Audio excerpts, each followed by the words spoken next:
G'day, g'day, my name's Alan Gamble. Welcome to another episode of Aussie Box Office Charts for weekend 28, where we have a new Moana movie that enters with not a wipeout, but also not a splash either. Let's dive in.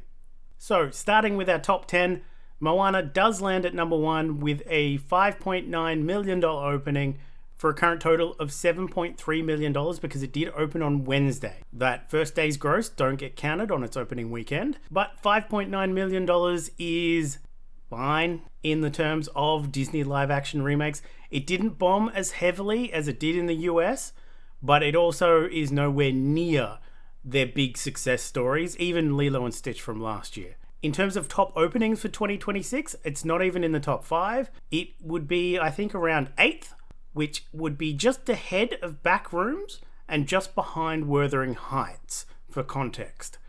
So, $5.9 million opening, it's okay, and we'll dive into Disney live action after the top 10. At number 2, we have Toy Story 5 with $5.1 million in its 4th week of release, dropping just 16% for a current total of $37.4 million. Now, if that was a little bit higher and Toy Story 5 held the top spot again, we would have a much different story, but it's holding really, really well thanks to the school holidays, as is Minions and Monsters at number 3, dropping just 6% with another $3.7 million its 3rd week in release for a current total of $17.2 million. Evil Dead Burn opens at number 4 with $745,000. We'll check in on that franchise, but it's a bizarre franchise in terms of Aussie box office tracking.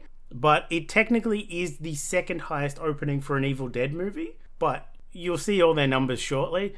It's a weird franchise. And rounding out the top 5 is Obsession with another $700,000. Its 9th week in release, dropping 35% for a current total of $23.1 million. Moving on to 6 through 10. At number 6, we have The Invite that opens with $660,000. I did catch that on the weekend and it was great. Very funny, very good drama as well. So if you like dramas that have a lot of heart and feeling as well, this was an absolute dynamite movie. But it's a comedy, so I'll never universally recommend because comedy is highly, highly subjective. Speaking of comedy being subjective, number 7, Jackass Best and Last drops 52% in its 2nd week of release, bringing in another $620,000 for a current total of $2.3 million. Supergirl also continues to drop heavily, dropping another 56% in its 3rd week of release, with another $500,000 for a current total of $5.4 million. At number 9, Disclosure Day with another $280,000, its 5th week in release, dropping 50% for a current total of $9.1 million. And then rounding out the top 10 is Dhamal 4 with $250,000, which is a comedy series out of India that has been ongoing for quite a while now. So, to first put it in context, the Disney live action remakes opening at the Aussie box office, this is where Moana sits. It's the 6th highest opening, so it's not down the bottom, it's not the worst of the worst by any means.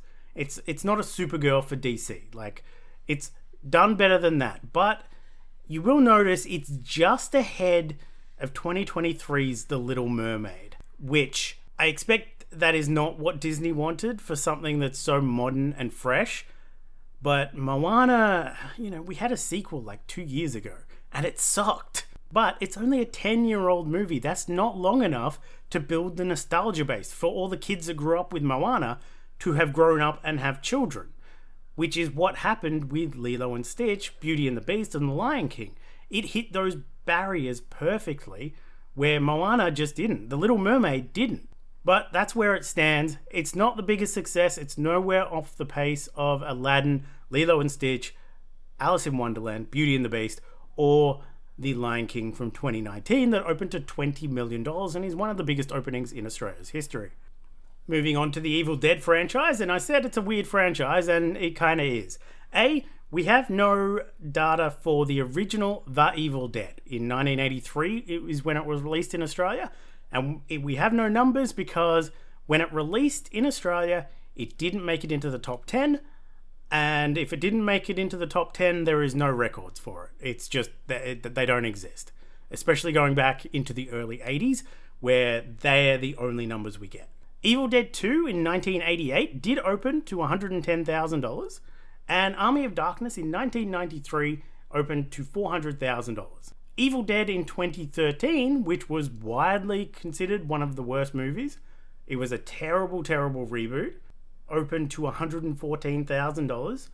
Evil Dead Rise in 2023 opened to just over $1 million, and Evil Dead Burn has just opened to $700,000. So, right there, it is technically the second highest opening, but you can't really compare the modern ones with the historical ones because it's just a different market. Moving on for an update for Toy Story and their totals. So Toy Story 5 is currently sitting at $37.4 million, and it is well on pace to become the highest grossing Toy Story movie of all time. It is just behind Toy Story 3 and Toy Story 4 that ended up on $42 and $41 million respectively. It has already passed Toy Story and Toy Story 2. However, that is unadjusted for inflation. So when we get into the Pixar totals, you'll see how much that does fall down the order, but it's still doing very, very well. In terms of Toy Story 5 in relation to Pixar as a whole, Toy Story 5 has moved up to become the 7th highest grossing Pixar movie in Australia of all time. So it's doing really, really well, unadjusted for inflation. So it's just catching down The Incredibles from 2004. It has passed Finding Nemo from 2003. Toy Story 5 will run down probably Toy Story 3 and 4, and it should catch The Incredibles 2. We'll have to wait and see if it can catch Finding Dory, but those numbers are unadjusted for inflation. If we adjust these ones for inflation, we get a little bit of a different story. It's still doing very, very well. This isn't oh, look at it now it's bombing. No, it's still doing very, very well. It has passed Monsters University with an adjusted total, and it is chasing down Inside Out from 2015. It's going to get up to that 42, so it's going to pass Up and A Bug's Life and Toy Story 2. Then it's got a real climb ahead of it to get to the $48 million for Monsters, Inc. and Toy Story 4. Inside Out 2 at $57 million and Incredibles 2 at $57 million. That's the hard part. We'll see how far it goes up this list, but it's doing really well. No complaints from Toy Story. Moving on to the top 10 for 2026. So the top 10 of everything released in calendar year 2026. No changes at the top end. Michael at number 1 with $45.9 million has dropped out of the top 10 now. The Devil Wears Prada 2 also out of the top 10. Sits at number 2 with $42.4 million. Super Mario Galaxy at $39.3 and Project Hail Mary at number 4 with $39.1 million. Chasing those down rapidly and should be beating them by next week is Toy Story 5 at number 5 for now with $37.4 million. Only needs a couple of $1 million to pass Project Hail Mary and Super Mario Galaxy movie. It will probably do that next week. At number 6, we have Obsession, still moving up the charts, but it's obviously well off the pace of anything ahead of it. But at $23.1 million, it is ahead, clearly, of everything else. Wuthering Heights moves down to number 7 with $20.3 million. New entry in the chart of Minions and Monsters with $17.2 million. That leapfrogs over Star Wars, The Mandalorian and Grogu, dropping it down to number 9 with its $14.5 million. And Backrooms with $14.4 million goes down to number 10. Song Sung Blue is out of the top 10 to make way for Minions and Monsters. Moving on to what's upcoming this week.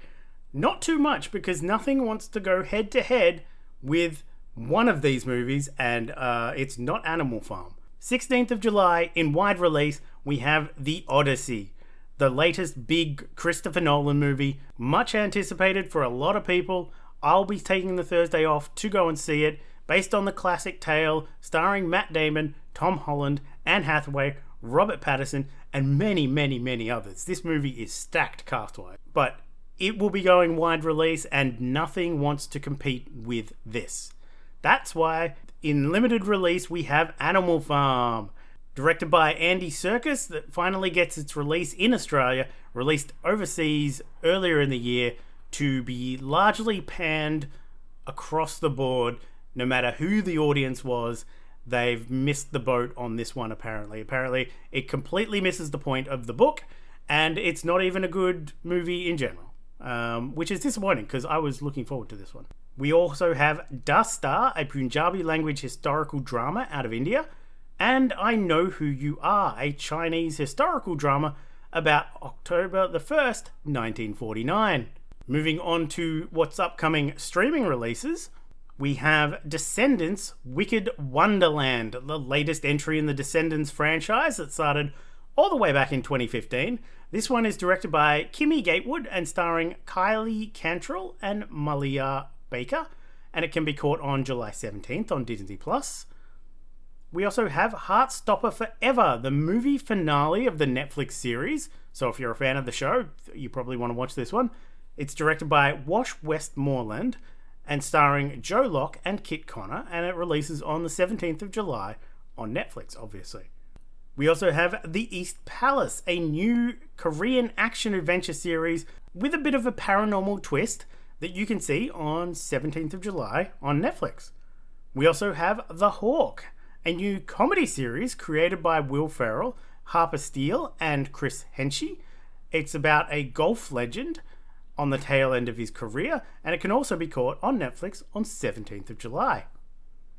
In returning series, we have The Crow Girl.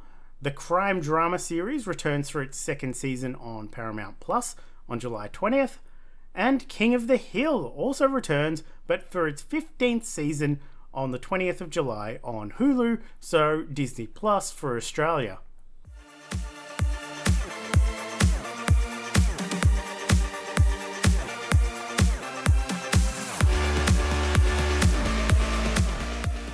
So only 3 movies for this week's challenge of New York, due to having a big 2026 catch-up week.